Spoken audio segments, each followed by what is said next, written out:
35절 말씀 통해서 우선순위의 문제라는 제목으로 함께 말씀을 나누고자 합니다.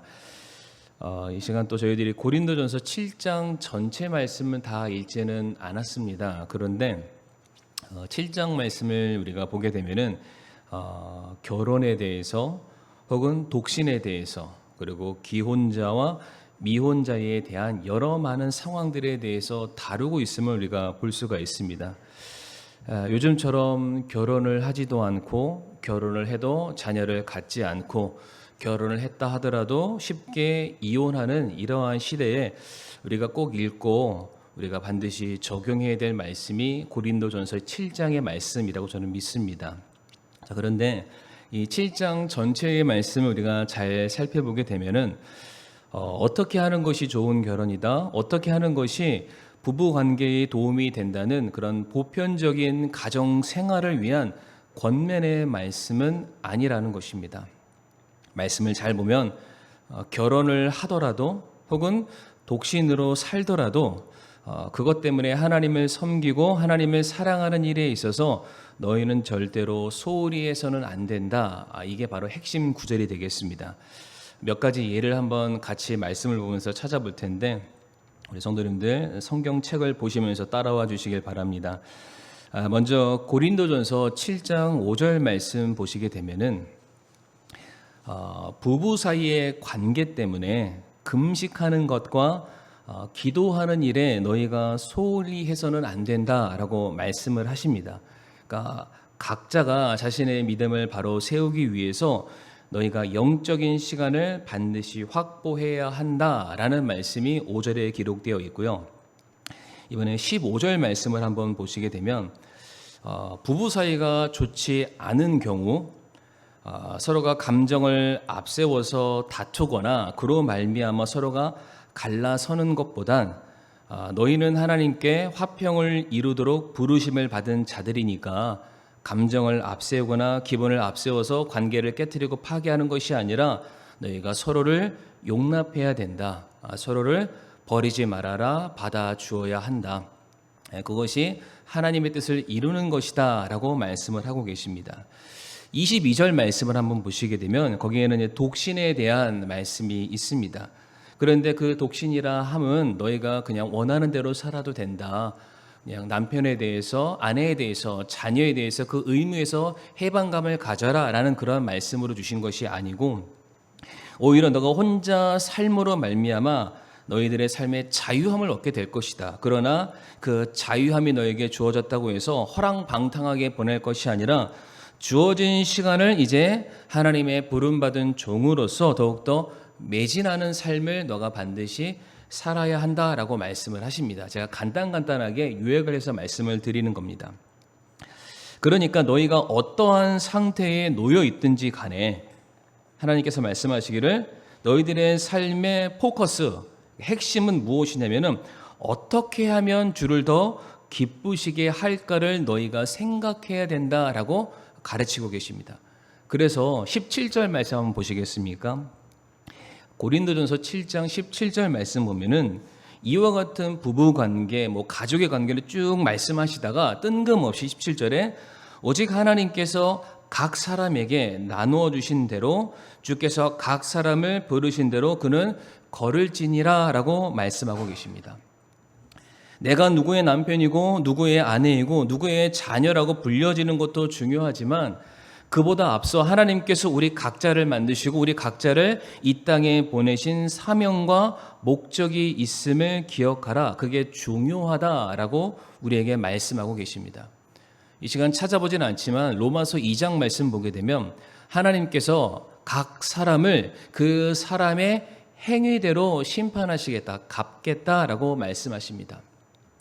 우리가 주님 앞에 서게 되었을 때에 다른 사람을 대신해서 어떠한 단체나 어떠한 가족이나 어떠한 무리를 대변해서 서는 사람은 절대로 아닙니다. 하나님의 심판대 앞에 우리가 서게 될 때에는 한 사람이, 한 개인이 주님 앞에 내가 이 땅에서 해온 모든 것들에 대해서 평가를 받게 될 것이다. 부름을 받은 삶이 어떠한지를 주님 앞에서 계수받는 시간이 있기 때문에 너희들의 부르심의 삶이 더 중요함을 우리에게 강조하고 있습니다. 물론 이 말씀을 들으시고 우리 성도님들이 이렇게 생각하시면 안 됩니다. 그래, 아무리 가족이라고 해도 나는 나고 너는 너니까 각자 도생하자, 알아서 잘 살자. 네 밥은 네가 챙겨 먹고 내 밥은 내가 알아서 하고 네 빨래 내 빨래 나눠서, 이런 거 절대로 아닙니다, 성도님들. 하나님께서 각 사람을 이 땅에 보내셨음에도 불구하고 부부의 관계를 맺게 하시고 부모와 자녀의 관계를 맺게 하시고 가족이라는 울타리 안에 묶어 놓으신 것은 서로 돕고 서로 섬기고 서로 챙겨주는 관계를 통해서 하나님의 사랑의 깊이를 깨달으라고 우리에게 허락하신 겁니다. 일례로 하나님께서 자신의 형상에 따라 누구와 누구를 만드셨습니까? 남자만 만들지 않고요, 남자와 여자를 만드셨다라고 말씀하십니다. 그러니까 남자 혼자 있거나 여자 혼자 있으면 그 안에는 하나님의 온전한 형상이 드러날 수가 없습니다. 두 사람이 서로 연합의 관계를 갖게 되었을 때에 바로 거기에서 하나님의 형상이 드러나게 되는 것입니다.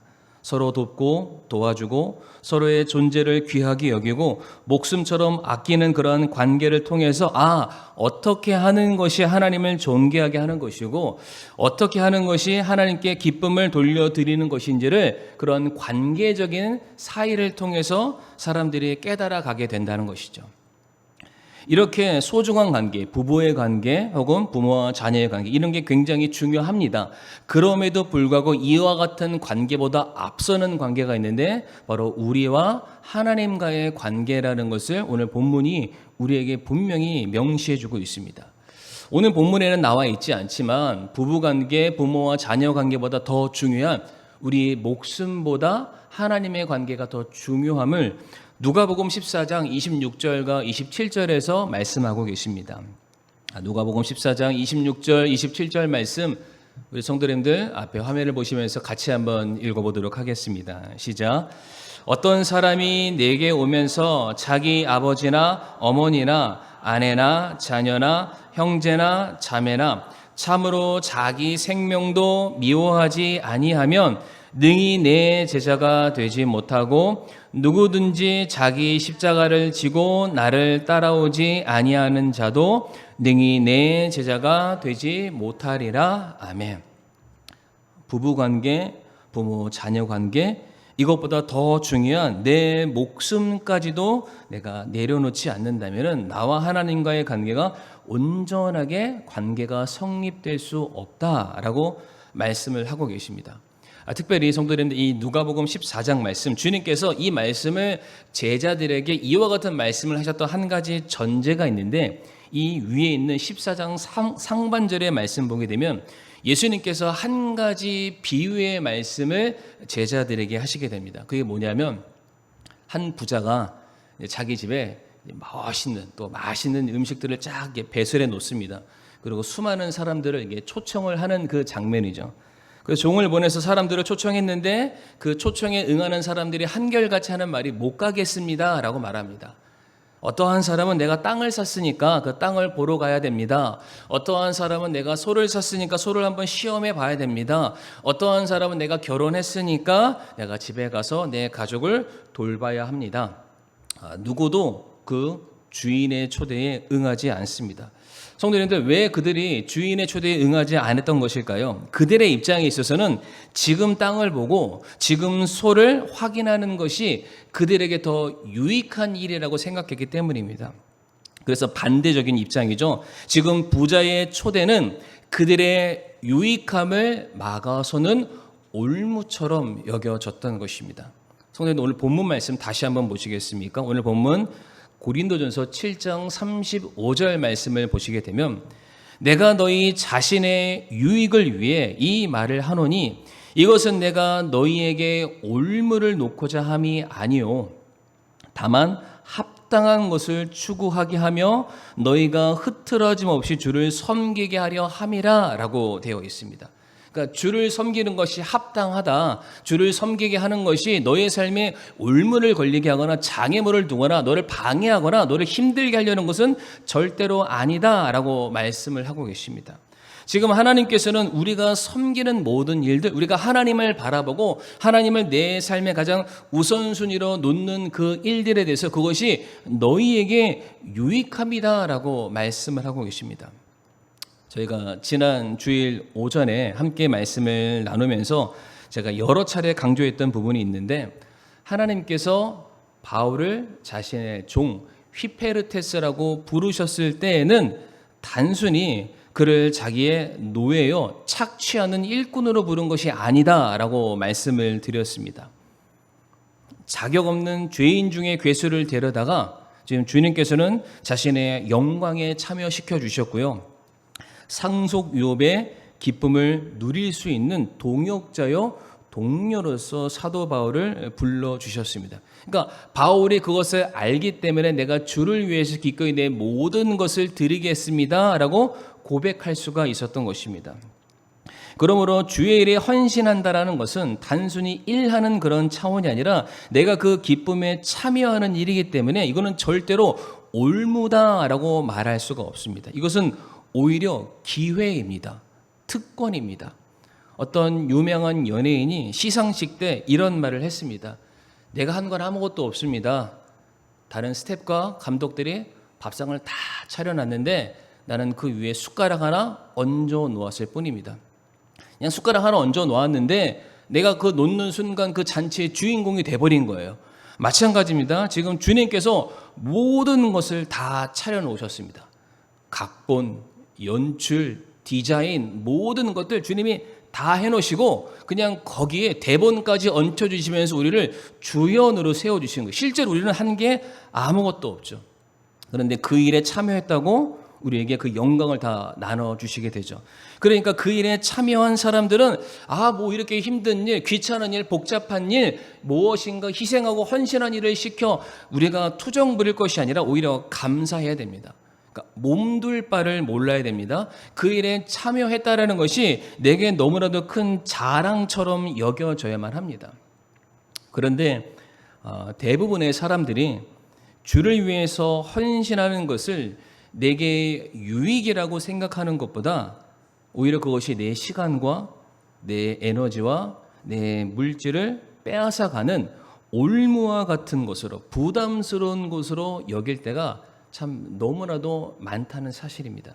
이게 우리 모든 성도님 뿐만 아니라 제 자신도 때때로 무엇인가 하나님께서 요구하셨을 때에 네, 주님 그 일을 제가 하겠습니다라고 기꺼이 하는 것보다 저도 제 스스로 무엇인가 계산기를 두들겨 가면서 괜찮나? 할만한가? 그렇게 생각할 때가 참 많이 있다라는 겁니다.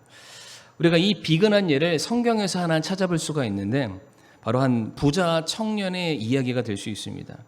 한 부자 청년이 예수님께 찾아와서 주님, 내가 어떻게 해야 영생을 얻겠습니까? 라는 묻는 장면 우리 성도님들 기억하실 겁니다. 그때 예수님의 답변이 무엇이었습니까?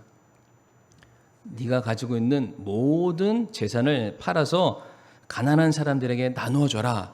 굉장히 심플한 답변을 주셨습니다. 그런데 그 주님의 답변에 이 청년의 반응은 기억하실 겁니다.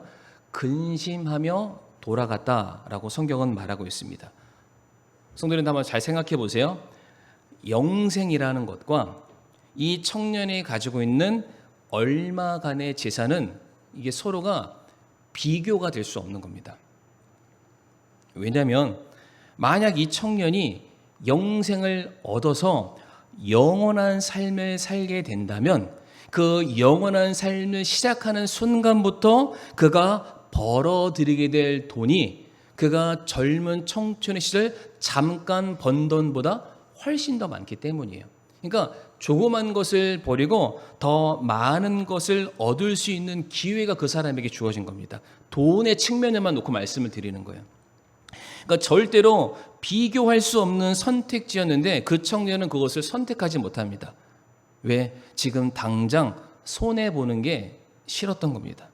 당장 주님의 말씀대로 행하는 것이 내게는 큰 희생이고 내게는 큰 부담이라고 여겨졌기 때문에 앞으로 얻을 것이 훨씬 더 많은데 그것을 포기하고 그래 나는 영생을 얻을 수 없어라고 슬피 울며 돌아가는 장면이 있습니다. 근데 우리는 항상 이 본문, 이 이야기를 얘기하면서 여기까지만 얘기를 합니다. 근데 저도 항상 이 사건이 여기까지만 딱 있었거든요. 근데 이 다음에 구절을 하나 봤는데 제가 무릎을 탁 쳤습니다. 만약 이 청년이 이 말까지 들었다면은 오늘 그 순간 그가 영생을 얻었을 것이다. 예수님께서 그 청년이 근심하면서 돌아가는 것을 딱 보세요. 그러면서 이게 마치 이제 영화 세트장 같은데 이제 쓸쓸히 한 청년이 갑니다. 나는 영생을 얻을 수 없어. 어떻게 내 것을 다 팔아 터벅터벅 걸어가는데 주님이 그 청년을 한번 딱 바라보시고 이제 자기 제자들을 향해서 이렇게 말씀하십니다. 그 말씀이 마가복음 10장 29절과 30절에 있습니다. 그러니까 이 메시지 바로 이어지는 주님의 말씀인데요. 성도님 한번 읽어보시겠습니까? 시작. 응답하여 이르시되 진실로 내가 너희에게 이르노니 나와 복음을 위하여 집이나 형제나 자매나 아버지나 어머니나 아내나 자녀나 토지를 버린 자는 지금 이 시대에서 집과 형제와 자매와 어머니와 자녀와 토지를 100배나 받되 핍박과 함께 받고 오는 세상에서는 영원한 생명을 받으리라. 아멘. 이 말까지 들었으면 이 청년은 안 돌아갔을 거예요. 근데 당장 너 주머니에 있는 거 꺼내서 나눠줘. 그 작은 손해가 보기 싫으니까 떠나갔는데 그 떠나가는 청년을 바라보면서 주님께서 하시는 말씀이 요거는 몰랐지. 지금 그 말씀이죠. 그러니까 결코 주님께서 말씀하시는 것은 손해가 아니다라고 말씀하십니다. 물론 당장에는 무엇인가 손해보는 것 같을 것이다. 오늘 말씀도 보게 되면 30절에 무엇인가 100배나 받되 핍박과 함께라고 되어 있어요. 그러니까 당장에 손해가 없는 결실은 없다라는 것입니다. 그러나 그러한 무엇인가 손해를 보는 듯한 어려움도 있겠지만은 그 핍박과 함께 네가 헌신한 것에 대해서 100배나 보상을 받을 것이요 영원한 생명도 받게 될 것이다. 영생을 구하러 왔는데 주님께서는 영생이라는 핵심을 딱 집으니까 마치 저희들이 그 무슨 떡인가요? 인절미처럼 인절미라는 떡을 딱 잡았는데 내 손가락에 인절미 떡과 함께 손가락 주변에 뭐가 묻죠? 콩고물이 묻잖아요. 완전 딱 그건 거예요. 나는 영생을 구하러 왔는데 영생을 딱 찾으니까 그것 외에 축복을 주시는 거예요. 마치 솔로몬이 하나님 저에게 지혜를 주세요라고 했더니 지혜 플러스 모든 것을 더해 주셨던 모습과 똑같습니다. 성경에서 하나님께서 무엇인가 누구를 부르시는 장면, 누구를 세우시는 장면들은 한결같이 이와 같은 말씀을 하시죠. 너희가 나를 위해서 헌신하는 것은 절대로 손해보는 것이 아니다. 너희에게 유익이 될 것이다. 너희가 드린 것보다 더 많은 것을 받게 될 것이고 종래에는 너희들의 그 기쁨에 참여하는 자, 그 기쁨을 누리는 자로 서게 될 것이다. 늘 한결같이 말씀하고 계십니다. 그래서 다시 오늘 본문으로 돌아와서 그래서 오늘 본문에서 강조하는 것이 무엇이냐면은 우리 35절 말미에 있습니다. 너희가 흐트러짐 없이 주를 섬기게 하라라고 말씀하십니다. 되게 중요하죠. 흐트러짐이 없이. 무슨 뜻일까요? 너희가 주님을 섬기는 일에 있어서 다른 어떠한 것에 방해를 받아서는 안 된다.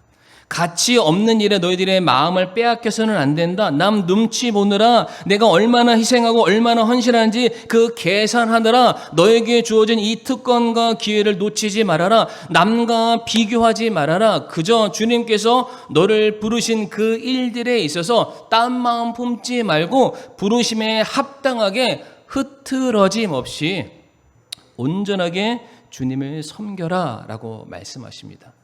그러니까 다른 것이 너희들의 삶에 올무가 되어서는 안 된다. 너희들이 이 일을 감당하기만 하면 그것이 너희에게 유익이 될 것이다 라고 반드시 말씀을 하십니다. 성경 말씀 보게 되면은 한결같은 사람이 있습니다. 제가 오늘 말씀을 딱 묵상하다가 성경에서 정말 평생이라는 이 시간을 흐트러짐 없이 주님만 바라본 사람이 누가 있을까? 굉장히 많더라고요. 근데 그 많은 사람 중에 제 머릿속에 딱 한 사람이 떠올랐는데 바로 갈렙이 떠올랐습니다. 갈렙은 여호수아와 함께 가나안 땅에 들어간 유일한 사람 중에 한 사람인데, 갈렙은 그 광야 40년 동안 그의 행적에 크게 두각을 보이지는 않습니다. 그런데 갈렙은 가나안 땅을 분배받는 과정 속에서 누구도 원치 않는 헤브론 땅을 달라고 그가 요구를 하게 됩니다. 그 땅은 아무도 원하지 않는 땅이었습니다. 왜냐하면 그 땅은 비옥한 땅이었지만 그 땅에 가나안 족속 중 거인들이 살고 있었기 때문에 모두가 다 손살에 치고 피하는 그런 땅이었습니다. 그런데 갈렙은 그 땅을 달라고 요청합니다. 근데 그 이유는 뭔지 아시죠? 다른 것이 아니라 그 땅은 하나님께서 그에게 약속으로 주신 땅이기 때문입니다. 역세권이어서 땅이 비옥해서 이런 것이 절대로 아닙니다. 그러니까 지금 갈렙은 지금 40년이라는 지난 이 시점에 와서도 여전히 하나님께서 내게 주신 땅입니다라는 이 생각하느로 그 땅을 어떻게 하면 찾아야 할까, 어떻게 하면 들어갈까, 그 땅을 어떻게 하면 소유할까, 이 생각으로 40년이라는 시간을 흐트러짐 없이 보내게 됩니다. 그래서 여호수아 14장 말씀 가게 되면은 이 약속이 그의 것이 되려는 그 순간 40년이 지나서 그의 나이가 무려 85세가 되었다라고 말합니다. 85세 정도면은 얼마나 될까요? 체력적으로. 요즘 혹시 우리 성도님들 뉴스 좀 보시나요? 우리나라 뉴스 말고 미국 뉴스 좀 보시나요? 그 미국 대통령 이제 나이가 너무 많아서 갈렙보다 어리거든요. 갈렙보다 아직 어리지만 그럼에도 불구하고 노안 때문에 차기 대선 주자로는 합당하지 않다라는 물러가라는 여론이 끊이지 않죠. 그러니까 갈렙이 85세입니다.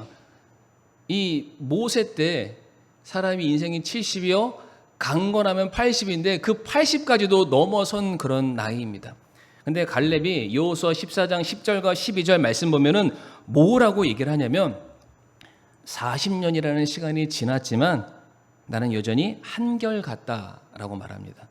근데 그 한결같으면 다른 것이 아닙니다. 하나님의 약속의 말씀이 내게 이루어질 때까지 그 말씀을 성취하기 위해서 스스로를 계속해서 갈고 닦은 거예요. 흐트러짐 없이. 이와 같은 갈렙의 삶을 성경이 뭐라고 정의하냐면은 여호수아 14장 14절에 이렇게 갈렙을 정의하고 있습니다. 그러므로 헤브론이 그나스 족속 여분네의 아들 갈렙의 상속 재산이 되어 이날까지 이르렀으니, 같이 한번 읽어볼까요? 시작. 이는 그가 온전히 주 이스라엘의 하나님을 따랐기 때문이더라. 아멘. 갈렙은 40년을 흐트러짐 없이 온전히 주님을 따라갔습니다. 그 40년이라는 시간은 광야의 시간입니다. 환경이 어려울 수 있습니다. 여러 가지 여건들이 좋지 않을 수가 있습니다. 또한 40년이라는 시간이 지났으니까 나이가 문제가 될 수 있습니다. 그러나 갈렙에게 있어서는 하나님의 말씀이 자기에게 주어졌고 그 말씀이 반드시 이루어질 거라는 확신과 믿음을 가졌기 때문에 그 약속이 내 상속 위험이 되는 그 순간까지 갈렙은 한눈 팔지 않았습니다. 흐트러지지 않았죠. 그 기회가 이루어질 때까지 계속해서 자신을 갈고 닦고 정진했던 그 모습. 그랬더니 하나님께서 갈렙의 꿈을 이루어 주셨습니다. 40년 전에는 귀로만 들었던 하나님의 약속의 말씀이 40년이 지나고 난 그 이후 갈렙의 손에 실물로 주어지는 축복이 주어지게 된 것입니다. 사랑하는 성도님들, 오늘 말씀의 제목이 우선순위인데, 우리는 우선순위라고 생각했을 때 뭔가 다급하고 당장 해야 할 일을 우선순위로 여길 때가 참 많이 있습니다. 그런데 성경에서 말하는 우선순위란 단순히 급한 일을 의미하지 않습니다. 중요한 것을 말합니다. 중요한 것. 그리고 중요하다라는 것은 가치가 있다는 것을 말합니다. 가치가 있다는 것은 잠깐 반짝이는 것이 아니라 세상 사라져도 없어지지 않는 영원한 것을 의미합니다. 우리 성도님들이 지금까지 살아오면서 삶에 얼마나 많은 희노애락을 겪어 오셨습니까? 물론 지금도 어려움의 시기를 보내시는 성도님들이 계시겠지만 오늘 겪는 이 어려움뿐만 아니라 과거에도 오늘처럼 죽을 둥 살둥하면서 보내왔던 그런 순간들이 아마 있었을 겁니다. 그때는 정말로 그것 때문에 죽을 지경이었고 또 어떠한 일 때문에 살만 난다라는 그런 일도 있었을 거예요. 그런데 시간이 지나고 나니까 어떻습니까? 그렇게 나를 힘들게 했던 그 일들이 지금은 별것 아닌 남들 앞에 쉽게 얘기할 수 있는 하나의 추억거리가 되고 말았습니다. 정말로 내가 중요하게 여기는 것조차도 이제는 기억조차 나지 않는 일들이 너무나도 태반입니다. 성도는 가치 있는 건 영원한 것, 중요한 것을 얻기 위한 삶을 반드시 살아야만 합니다. 썩어 없어지는 것이 아니라 썩지 않는 영원한 것을 얻기 위해서 우리는 우리들의 삶을 반드시 드려야만 하죠. 성경에 그 어리석은 부자 예화를 아마 성도님들이 잘 아실 텐데, 그는 너무 사업이 잘 되니까 오늘 이 밤에 내가 창고를 몇 개를 더 지어야 될까 그 고민하다가 잠이 들죠. 근데 그 잠이 드는 부자를 향해서 주님이 말씀하시기를, 이 밤에 내가 내 영혼을 거두어 간다면 그게 대체 무슨 소용이냐라고 말씀을 하십니다. 이게 무슨 말이냐면, 주님께서는 우리라는 사람의 가치를 판단하실 때에 우리가 얼마나 이 땅에서 많은 재산을 소유했는지, 얼마나 성공한 사람이었는지 이런 걸 우리를 판단하지 않으십니다. 왜냐하면 그런 소유나 재산이나 권력은 이 세상이 사라지면서 같이 사라지는 것들이기 때문입니다. 대신에 우리 안에 썩지 않는 영원한 것들이 있는지, 그러한 것들을 위해서 우리가 수고하는 삶을 살아왔는지, 그러한 일들을 위해서 우리들의 삶의 모든 필요를 사용했는지를 보시고 그것을 함께 거두어 가시겠다라고 말씀하시고, 그것을 보시고 각 사람의 모든 행위를 판단하시겠다라고 말씀하고 계십니다. 그러니까 우리가 무엇을 위해서 살아야 되는지를 가르쳐주고 계시죠. 그래서 오늘 이 밤에 우리가 주님 앞에 서게 되었을 때 과연 우리는 우리들의 삶에 영원한 가치를 우리가 쌓아두는 삶을 살고 있는지. 주님, 제가 정말로 열심히 살았습니다 라고 말했지만 주님 말씀하시기를 그건 너를 위한 것이지 나를 위한 것이 무엇이냐라고 만약 물어보신다면 과연 우리는 무엇이라고 말할 수가 있겠습니까? 제가 이 예화 하나 말씀드리고 말씀을 마치길 원하는데, 아마 성도님들 한번 들어보셨을 겁니다. 코끼리를 조련하는 방법이라고 합니다. 코끼리를 조련. 성도님들이 아마 아시겠지만 지구상에 가장 힘세고 가장 싸움 잘하는 동물이 호랑이, 사자가 아니라 코끼리라고 합니다. 한번 그 나중에 기회 되시면은 유튜브에 다큐멘터리 한번 보세요. 사자가 막 달려드는데 코끼리가 이렇게 하니까 사자가 이렇게 하고 날아가요. 뱅글뱅글 돌면서 이 상아뿔이 한번 착 날아가고, 코끼리가 화가 나니까 옆에 있는 차를 탁 치는데 차가 그냥 옆으로 넘어지고 힘이 어마어마합니다. 그런데 그렇게 힘센 코끼리도 사람의 말에 조련을 당하게 되는데, 혹시 사진 하나 보여주실 수 있으시나요? 제가 사진 하나 준비했는데, 이제 어린 코끼리를 한 마리 이제 잡아옵니다. 그래놓고는 그 코끼리를 발목이나 온 몸에 이게 줄을 꽁꽁 묶습니다. 발에 쇠사슬을 묶고 나서 이제 그렇게 하고 키우는 거예요. 그러면은 어리니까 아직 힘이 제대로 딱 자라나지 않으니까 자기가 여기에서 옴짝달싹하지 못한다는 걸 딱 압니다. 그러니까 이게 시간이 지나도 그게 몸에 그냥 익숙해져 버리는 거예요. 그러니까 나중에 다 크잖아요. 이거보다 이제 훨씬 더 많이 커질 거예요. 그런데 발목에다가 쇠사슬이 아니라 끊어질 것 같은 동아줄 같은 거 하나 묶어놔도 코끼리가 안 도망갑니다. 아니, 쇠사슬을 몸에 달아놔도 이미 크면은 툭 하면 끊어지는 그런 파워를 가지고 있는데, 이미 어렸을 때부터 무슨 생각이냐면 나는 안 돼, 할 수 없어 라는 이 생각에 그냥 그 자리에서 사람이 주는 음식이나 먹고 쇼로 하는 그런 조련된 코끼리가 될 수밖에 없다라는 거예요. 지금 하나님께서 저와 성도님들을 하나님의 사역의 현장으로 부르시는 것은 뭘 하시길 원함이냐면은 우리가 이 세상에 얽매여 있는 올무에서 벗어나게 해주시는 거예요. 우리가 가족이라는, 내 인생이라는, 내 자녀라는 올무에 우리가 꽁꽁 묶여서 살고 있잖아요. 주님께서 저를 구원하신 걸 알겠어요. 저를 필요로 하신 걸 알겠어요. 그러나 지금 당장에 제가 올가매고 있는, 제가 반드시 책임져야 되는 무엇이 있으니까 저 이것만 어떻게 해결되면은 내가 그때서야 주의를 해보겠습니다. 근데 주님이 말씀하시는 거예요. 거기서 나오라고 말씀하십니다. 내가 네 가족 책임져 줄게. 내가 네 건강 책임져 줄게. 네 삶의 모든 것 다 책임져 줄게. 주님은 우리가 올무에 묶여있는 그 자리에서 벗어나서 자유함을 누리길 원하고 계시고, 그런 우리에게 능력 주셔서 우리가 보지 못했던 크고 놀라운 일들을 이루기를 원하고 계시는데, 여전히 우리는 거꾸로 생각합니다. 주님의 명령을 올무라고 생각하고, 내가 지금 묶여있는 것은 올무라고 생각하지 못하고 그냥 그 바운더리 안에서 왔다 갔다 쳇바퀴 도는 그 인생 살다가 주님 원망하다가 주님 앞에 서는 그런 날이 있다는 것이죠. 주님께서는 그런 우리를 자유하게 해주시는 거예요. 돈의 노예, 성공의 노예, 아둥바둥하는 그러한 삶이 아니라 이제는 주님의 동역자가 되어서 주님의 능력 힘입어서 주님의 도움 받아서 이제는 영혼을 살리고 가치 있는 일, 썩지 않는 영원한 멸류관을 얻는 그 일을 위해서 우리들의 삶이 먼저 드려지기를 원하고 계십니다. 그래서 하나님께서는 자신을 찾는 자, 하나님께서 내 인생 책임져 주시는구나, 그 하나님을 찾는 자, 그래서 하나님께 자신의 모든 것을 먼저 드리고자 하는 자, 그 사람의 믿음을 칭찬하실 것이고 반드시 상 주시는 이심을 믿으시는 저와 성도님들이 되기를 간절히 바라겠습니다. 이 시간 다 같이 머리 숙여